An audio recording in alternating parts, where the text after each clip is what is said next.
2 bulan terakhir Indonesia dihadapkan pada kenyataan pahit. Kasus perundungan di sekolah meningkat tajam, menyisakan luka, trauma, dan kehilangan nyawa.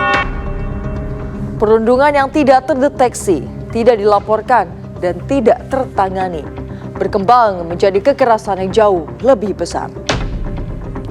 Dalam episode kali ini, AI Investigasi akan memetakan penderitaan yang bersembunyi di balik koridor sekolah, sekaligus memahami mengapa tekanan mental seorang korban bisa meledak ke arah yang tak pernah kita bayangkan.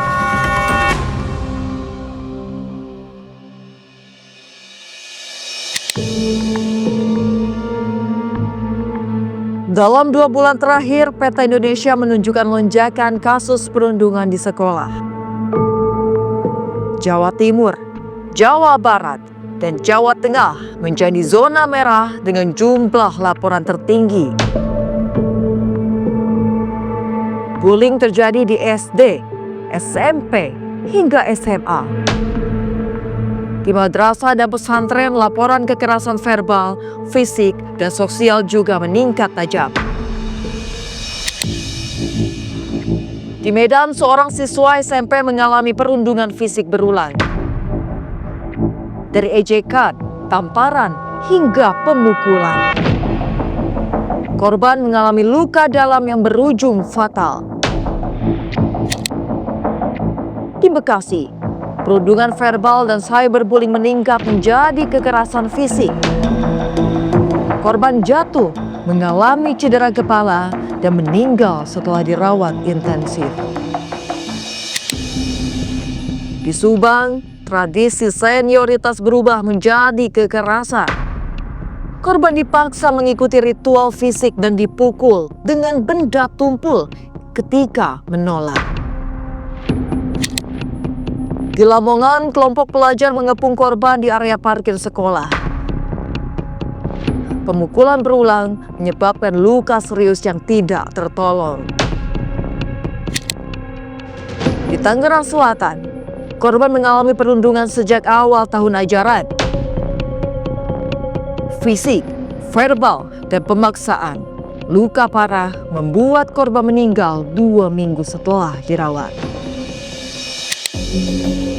Total 573 kasus kekerasan di pendidikan dilaporkan tahun 2024. 31% diantaranya adalah bullying. KPAI mencatat 70% korban tidak berani melapor. Rasa malu, takut, dan minimnya dukungan menjadi alasan utama. Di beberapa kasus fatal, penyelidikan polisi dimulai meski tanpa laporan resmi. Aparat melihat pola. Pembiaran kecil berkembang menjadi kekerasan besar. Kasus-kasus ini memberi pola yang sama. Korban menarik diri, perubahan perilaku yang tidak terbaca, dan lingkungan sekitar gagal menjadi tempat yang aman untuk bercerita. Tanpa dukungan psikologis dan ruang aman, tekanan itu berubah menjadi keputusan yang ekstrim, yang berbahaya bagi korban dan berpotensi membahayakan orang lain. Psikolog menyebut bullying menyebabkan stres kronis, depresi, penurunan harga diri, dan perilaku menarik diri. Banyak korban mengalami isolasi sosial, tidak ingin sekolah, tidur tidak teratur, dan kehilangan minat terhadap aktivitas sehari-hari. Dalam kondisi tertentu, remaja yang ditekan tanpa pendampingan dapat bereaksi secara impulsif. Diri sendiri terancam, lingkungan pun beresiko. Deteksi dini menjadi kunci. Perubahan perilaku, pola absen, pengucilan sosial harus dibaca sejak awal oleh guru dan orang tua. Permendikbud nomor 55 tahun 2024 menegaskan pencegahan kekerasan melalui pengawasan sekolah, jalur pelaporan aman, dan konseling wajib. Orang tua berperan penting, mendampingi, mendengar, dan menjadi tempat aman ketika sekolah gagal mengawasi.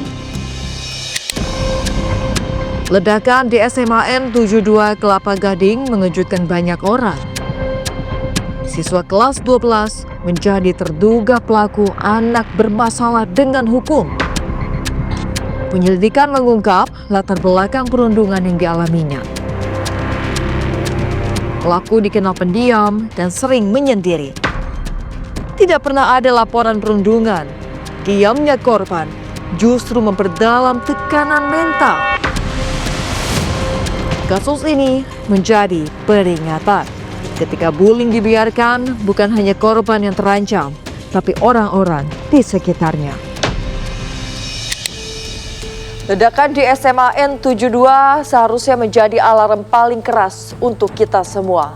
Bullying bukan hanya mematahkan mental korban, tapi juga berujung pada tindakan yang bisa mengancam semua orang. Jika sekolah gagal membaca tanda-tanda, jika keluarga tidak dilibatkan, dan jika korban memilih tetap diam, maka tragedi berikutnya hanya tinggal menunggu waktu.